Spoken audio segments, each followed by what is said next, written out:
Everyone, आप सबका स्वागत है मेरे यूट्यूब चैनल ई लर्न आईटीआई में। आज का जो हमारा क्लास है बार्क स्किल टेस्ट का, जो 24 तारीख का फर्स्ट शिफ्ट में जो पेपर हुआ था उस पेपर के बारे में हम डिस्कस करेंगे पूरे डिटेल से।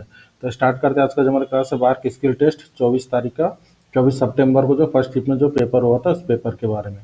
तो जो स्क्रीन पर आपको दिखाई दे रहा है, जैसे यहाँ पर आप देख सकते हैं, जो आपको डायग्राम दिखाया गया है, तो ये डायग्राम यही प्रैक्टिकल आया था आपको फर्स्ट शिफ्ट में जो 24 तारीख के इसमें। तो सबसे पहले जैसे हर एक वीडियो में मैं बताता हूँ कि जैसे जो भी जॉब आपका सिंपल रहे या फिर हार्ड रहे, जो फर्स्ट शिफ्ट में आया था वो सिंपली डायग्राम आपको दिखाई दे रहा है, लेकिन आपको स्टेप आपको सही फॉलो करना है। जैसे मैं हर वीडियो में बताता हूँ कि जो जॉब आपको दिया जाता है उस जॉब को सबसे पहले आपका डायग्राम देखकर सबसे पहले आपको समझ लेना है कि जॉब हमें क्या, मतलब जॉब में क्या क्या दिया, डायमेंशन, कौन कौन से ऑपरेशन है, कौन से स्टेप आपको फॉलो करने हैं, उसके बाद कौन कौन से टूल्स इक्विपमेंट आपको लगने वाले हैं, उसके बाद जॉब को आपको किस तरह से करना है, ये पूरा डिटेल आपके मन में पूरा बैठ जाना चाहिए। डायग्राम को देखने के बाद कम से कम 5-1 मिनट आप डायग्राम को पूरा डिटेल में समझ लिया। अगर जैसे मान लीजिए कि ये जो आपको डायग्राम दिखाया गया है पूरा सिंपल है, तो इसको समझने में उतना टाइम नहीं लगता है। कभी कभी क्या होता है कि एक्सेंट्रिक आता है, फिर दूसरा अलग तरीके के जॉब होता है, तो उसको समझना जरूरी होता है ताकि आप सही स्टेप फॉलो करके आप जॉब को कंप्लीट कर सके। तो जैसे कल के सेकंड शिफ्ट में भी सेम इसी तरह का पेपर था। तो चलिए शुरू करते हैं। आज का जो हमारा जो जॉब है, जॉब को पूरे डिटेल में समझने की कोशिश करते हैं और आपको भी समझा कर देते हैं।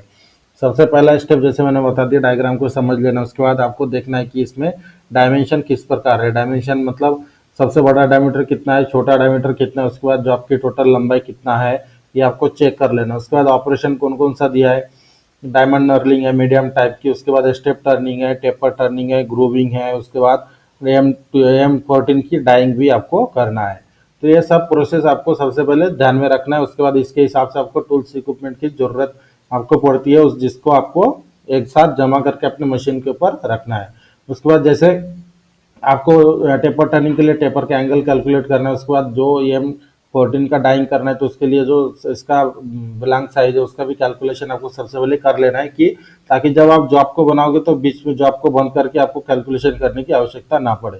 जब आपको जॉब का डायग्राम दिया जाता है तभी आप पूरा ये सब कैलकुलेशन करके अपने मन में रख दें। मतलब जब आप टेपर टर्निंग करोगे तो डायरेक्टली आपको एंगल पता रहेगा। उसके बाद जब आप साइज बनाओगे तो साइज बनाते समय आपको जॉब का बंद करके कैलकुलेशन करने की आवश्यकता नहीं पड़ेगी। तो इसलिए सबसे पहले आपको एंगल या फिर जो भी साइज दिया जाता है, जो भी कैलकुलेशन करके आपको सबसे पहले रख लेना है, ताकि आपको आसानी जाए। नेक्स्ट जब आप प्रोसेस चालू करोगे तो कंटिन्यू प्रोसेस मतलब रहना चाहिए चालू। उसके बाद इसके जॉब के ऊपर दोनों एंड में चैम्फरिंग दिया गया था। चैम्फरिंग करने के लिए जैसे 2-3 मेथड होते हैं, सब हम डिस्कस करेंगे स्टेप बाय स्टेप। तो सबसे पहले की इम्पोर्टेंट था कि आपको जॉब को कौन से साइड से बनाना है। तो साइड आपको जो जिस तरह से दिखाएगा इस साइड से, मतलब सबसे पहले बैक साइड बनाना है। उसके बाद इस नर्लिंग के ऊपर आपको पकड़ के बाकी के सामने वाले साइड को आपको बनाना था।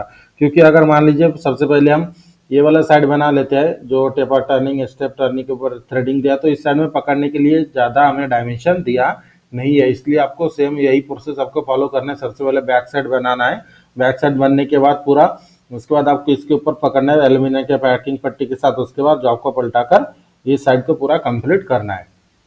तो सबसे पहले जो डायमेंशन आपको टोटल दिया गया है 70 मिलीमीटर, तो इसमें से कुछ एक डायमेंशन मिसिंग रहता है, तो वो भी आपको थोड़ा कैलकुलेट कर लेना है। जैसे टोटल डायमेंशन कितना है 70 मिलीमीटर, यहाँ पे 20 है, ये 22 मतलब 42। उसके बाद 42 और 5 होता है हमारा 47 और 15 होता है 62। 62 और 70 से 62 माइनस करेंगे तो 8 mm बचता है। तो ये जो स्टेप टर्निंग आपको दिया गया है, तो स्टेप टर्निंग की लंबाई कितना है 8 mm, 8 मिलीमीटर है। उसके बाद आपको जैसे आपको ब्लैंक साइज बनाना है, मतलब इसके ऊपर M14 के डाइंग करना है, तो उसके बाद जो ग्रूविंग आपको दिया गया 5 मिलीमीटर का, तो इसका डेप्थ मतलब इसका डायमीटर कितना आपको रखना है, मतलब डेप्थ और डायमीटर। डेप्थ आप जब दोगे तो उसका डायमीटर बन जाता है। तो आपको ये कितना रखना है वो भी आपको डिस्कस करके बताएंगे, कि ये साइज आपको दिया नहीं जाता है, लेकिन आपको पता होना चाहिए कि किस तरह से इसको कैलकुलेट, मतलब किस तरह से इसका डायमेंशन निकालते हैं। तो स्टार्ट करते हैं सबसे पहले जो आपको किस तरह से करना था। तो जो हमारा टोटल 70 मिलीमीटर लंबाई है, तो 70 मिलीमीटर से कम से कम 30 से 40 30 से 35 मिलीमीटर बाहर रखकर आपको जॉब को ट्रू करके फेसिंग कर लेना। फेसिंग करते समय एक कट लगाकर, मतलब जो आपका सिर्फ फेस क्लीन होना चाहिए, उसमें फिनिशिंग कट के साथ फेसिंग क्लियर कर लेना। उसके बाद आपको जॉब को प्लेन टर्निंग करके जो आपका डायमीटर कितना रखना है, नर्लिंग के हिसाब से आपको जो आपका डायमीटर रखना है, ताकि आप जब नर्लिंग करोगे तो नर्लिंग करने के बाद आपका जो आपका डायमीटर कितना बनना चाहिए, 40 मिलीमीटर। तो जैसे इसके पहले के वीडियो में मैंने बताया कि आपको जो नर्लिंग दिया जाता है वो डायमंड नर्लिंग है जो पैटर्न का, और ये मीडियम नर्लिंग होता है। इसके सामने कुछ लिखा नहीं है, तो मतलब ये मीडियम टाइप की नर्लिंग आपको करना होता है, मीडियम पिच की। तो इसके लिए जो मीडियम पिच की जो इसकी जो नर्लिंग होती है, तो मीडियम पिच की नर्लिंग करते समय डायमीटर कितना माइनस रखना है, ये भी मैंने इसके पहले भी बताया, लेकिन फिर भी एक बार बता देता हूँ। जैसे अगर मान लीजिए आपको मीडियम नर्लिंग करना है, तो मीडियम नर्लिंग करते समय 0.5 से 1 मिलीमीटर तक कम से कम आप माइनस रखें। उसके बाद जब आप नर्लिंग करोगे तो नर्लिंग करने के बाद डायमीटर बढ़ जाता है, और वो उतना डायमीटर आके अपना जो नर्लिंग होने के बाद डायमीटर बन जाएगा। इसलिए डायमीटर नर्लिंग करने के पहले डायमीटर को माइनस किया जाता है। और नर्लिंग करते समय नर्लिंग टूल को सेट करने के बाद आपको क्या करना है, जैसे मान लीजिए जो हमें नर्लिंग टूल मिलता है, नर्लिंग टूल मिलने के बाद वो जो अगर नर्लिंग टूल एकदम नया नहीं रहा तो फर्स्ट अटेम्प्ट पे नर्लिंग नहीं आता है, तो उस समय आपको क्या करना है, जैसे नर्लिंग करते समय हम टूल को कटिंग जो टूल पोस्ट है 90 डिग्री में सेट करते हैं, तो उस समय हल्का आपको राइट साइड में एंगल में सेट करके फिर आपको नर्लिंग करना है, ताकि उसमें आपको जल्दी नर्लिंग आ सके। क्योंकि थोड़ा सा भी जब नर्लिंग टूल के जो रोलर्स होते हैं वो अगर घिस जाते हैं तो वो डायरेक्टली स्ट्रेट में आता नहीं है, मतलब आता है, ऐसा नहीं कि नहीं आता है, आता है, लेकिन थोड़ा उसमें 2-3 बार आपको अटेम्प्ट करना पड़ता है। तो ये बात थोड़ा ध्यान में रखकर जो आपको बनाए। तो नर्लिंग होने के बाद आपको कटिंग टूल को चेंज करके, या फिर जो हमें फॉरवर्ड टूल पोस्ट मिलता है, फॉरवर्ड टूल पोस्ट के दूसरे साइड में आप जब फेसिंग करोगे तो टूल पोस्ट को घुमाकर दूसरे एंड में डायमंड नर्लिंग टूल, या फिर डायरेक्ट निकाल ही दे, क्योंकि इसके बाद आपका ये नर्लिंग टूल की आवश्यकता नहीं है। तो कटिंग टूल को लगाकर फिर से आपको क्या करना है, चैम्फरिंग करना है। चैम्फरिंग आपको 2 मिलीमीटर का करना है 45 डिग्री में। इसमें आपको ऑप्शन है, आप डायरेक्टली कर रहे हैं या फिर डिग्री में कर रहे हैं। डिग्री में करोगे तो ज़्यादा टाइम लग जाता है, तो इसलिए आप डायरेक्टली करोगे तो ही बेटर है। तो डायरेक्टली अगर आप करोगे तो इसमें एक छोटी सी एडिशनल जानकारी की, चैम्फर का साइज आपको चेक नहीं होता है, सिर्फ आपका डायमेंशन मतलब देखा जाता है कि चैम्फरिंग आपने किया है या नहीं। इसके लिए मतलब चेक नहीं होता, मैं बोल रहा हूँ, इसके लिए आप कभी कम से कम 5 से 10 मिलीमीटर के भी चैम्फरिंग ना करें, उतना बेसिक आपको थोड़ा नॉलेज होना चाहिए। तो बैक साइड बनने के बाद आपको जॉब को पलटा कर लगाना है, जो हमारा नर्लिंग के उसके ऊपर, जैसे जो हमारे एल्यूमिनियम पट्टी के साथ आपको जॉब को पकड़कर फिर आपको जॉब को ट्रू करना है, एक्यूरेट ट्रू करने के बाद जॉब को फेसिंग करके जॉब का सबसे पहले टोटल लेंथ आपको मेंटेन कर लेना है 70 मिलीमीटर टोटल लेंथ फेसिंग करने के बाद। उसके बाद का स्टेप आपको क्या करना है, जैसे स्टेप टर्निंग करके आपका डायमीटर, जॉब का डायमीटर कितना बनाना है, 28 मिलीमीटर जॉब का डायमीटर बना लेना है। उसके बाद का स्टेप है सामने वाला स्टेप टर्निंग भी आपको कर लेना है, जिसमें कैलकुलेशन आता है EM14 का आपको डाइंग करना है, तो उसके समय उस समय ब्लैंक साइज कितना रखा जाता है उसके हिसाब से आप इस स्टेप टर्निंग को कंप्लीट कर लोगे। उसके बाद सामने आप चैम्पर भी कर दोगे सेम टूल से, टूल को चेंज नहीं करना है, सेम टूल से आप चैम्परिंग भी कर लोगे। उसके बाद जैसे हमने स्टेप टर्निंग करके, आप स्टेप टर्निंग करके टोटल लंबाई 15 और 20 मिलीमीटर लेंथ तक आप स्टेप टर्निंग कर लो, ताकि आपका जो आप डायरेक्टली आप टेपर टर्निंग कर सकते विदाउट ग्रूविंग के पहले ही आप टेपर टर्निंग कर सकते, क्योंकि जब आप टोटल 20 मिलीमीटर तक स्टेप टर्निंग करोगे तो वो ग्रूविंग का लेंथ आप इसमें कवर कर लोगे। उसके बाद जो लेंथ आपको बचता है उसके ऊपर आपको डायरेक्टली टेपर टर्निंग करना है। तो जैसे हमें कटिंग टूल को चेंज नहीं करना है, हम ग्रूविंग के लिए डायरेक्टली लास्ट में कटिंग टूल को चेंज करेंगे टेपर टर्निंग होने के बाद। तो मान लीजिए जैसे हमने यहाँ तक हमने स्टेप टर्निंग कर लिया है, जिसका जॉब का साइज हमने ये M14 के डाई के हिसाब से हमने बना लिया है। उसके बाद का स्टेप आता है कटिंग टूल को मतलब कंपाउंड स्लाइड को आपको डिग्री में सेट करना है। डिग्री को सेट करते समय सबसे पहले आपको डिग्री की कैलकुलेशन करना है। तो डिग्री का कैलकुलेशन अगर नहीं आता है तो हम नीचे सॉल्व करके देंगे कि किस तरह से डिग्री के एंगल मतलब डिग्री को कैलकुलेट किया जाता है। और ब्लैंक साइज भी कैलकुलेट मतलब इसका सॉल्यूशन भी हम नीचे रखे हैं, तो वीडियो को अंत तक देखना ना भूलें। तो जैसे मान लीजिए हमने एंगल सेट कर लिया कंपाउंड स्लाइड के ऊपर, उसके बाद कटिंग टूल जो हमारा होता है टूल पोस्ट को 90 डिग्री में सेट करके आपको टेपर टर्निंग करना है। टेपर टर्निंग करते समय ध्यान में रखें हमने बड़ा डायमीटर मेंटेन कर लिया है, उसके बाद आपको छोटा डायमीटर मेंटेन करना है और टेपर की लंबाई, और ये जो बीच में जो आपको लेंथ बचेगा ये 8 मिलीमीटर है। तो आप थोड़ा जो जब आप टेपर टर्निंग स्टार्ट करोगे तो एक रफली इस तरफ से 22 मिलीमीटर का एक मार्किंग कर रहे, ताकि आपको बार बार जो मशीन को बंद करके चेक करने की आवश्यकता ना पड़े लंबाई को। इसलिए थोड़ा रफ मार्किंग करके रफ मार्किंग तक जाने दे कटिंग टूल को। उसके बाद आप बंद करके एक बार डायमीटर को मतलब लेंथ को चेक करें, डायमीटर को भी चेक करें, और इस तरह से आपको मतलब जो हमारा टेपर टर्निंग है, टेपर टर्निंग को पूरा कंप्लीट कर लेना है। तो टेपर टर्निंग कंप्लीट करने के बाद जैसे हमने सबसे इसके पहले भी बताया था कि जो हमारा स्टेप टर्निंग हमने किया, तो उसके बाद आपको चैम्फरिंग भी कर लेना था। चैम्फरिंग करते समय थोड़ा आप 2 मिलीमीटर की जगह 3 मिलीमीटर को भी कर सकते हैं, क्योंकि इसके ऊपर हमें डाइंग करना है, तो चैम्फरिंग यहाँ पर भी चेक नहीं होगा। और इसमें थोड़ा एक्स्ट्रा मैं क्यों इसलिए बोल रहा हूँ, क्योंकि अगर आपको डाई बिठाना है तो थोड़ा एक्स्ट्रा चैम्पर आप अगर करते हो तो उस समय डाई आपका प्रॉपर सही तरीके से और जल्दी बैठ जाता है। नॉर्मली क्या होता है, जो आपको मशीन के ऊपर लगा रहे तो ये आपको डाइंग करना है तो प्रेशर कम लगता है, तो डाई बैठने के लिए तकलीफ होता है। इसलिए जब आप चैम्परिंग करोगे तो एक्स्ट्रा थोड़ा लंबाई में चैम्परिंग करें, ताकि आपका जो डाई है डाई प्रॉपरली बैठ सके। उसके बाद जैसे हमने पूरे टर्निंग हमने कर लिया टूल के सहायता से, उसके बाद आपको कटिंग टूल को चेंज करके पार्टिंग टूल को सेट करना है। पार्टिंग टूल को सेट करने के बाद आपको यहाँ पर ग्रूविंग करना है। ग्रूविंग की विड्थ कितना दिया, 5 मिलीमीटर डायमीटर यहाँ पर आपको दिखाया नहीं है, तो इसलिए आपको क्या करना होता है, जैसे M14 का जो स्टैंडर्ड पिच होता है 2 मिलीमीटर, तो आपको जो ग्रूविंग का डेप्थ कितना रखना है, 2 मिलीमीटर। जो ऐसे जैसे मान लीजिए फॉर एग्जांपल ये स्टेप के डायमीटर 14 mm है, तो इससे 2 मिलीमीटर माइनस करना है, मतलब इसका डायमीटर कितना हो जाएगा, 12 मिलीमीटर। 12 मिलीमीटर इसको रखना है, मतलब जितना भी स्टैंडर्ड पिच होता है उस पिच का जितना साइज होता है उतना आपको ये ग्रूविंग में माइनस करना होता है साइज।